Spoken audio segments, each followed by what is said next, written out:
تعالیٰ علیہ وآلہ وسلم نے ارشاد فرمایا کہ میرے اصحاب کے حق میں خدا سے ڈرو، خدا کا خوف کرو، انہیں میرے بعد نشانہ نہ بناؤ۔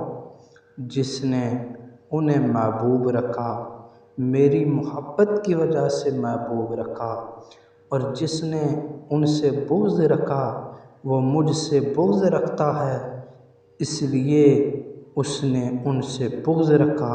جس نے انہیں ایذا دی اس نے مجھے ایذا دی، اور جس نے مجھے ایذا دی اس نے بے شک خدائے تعالیٰ کو ایذا دی۔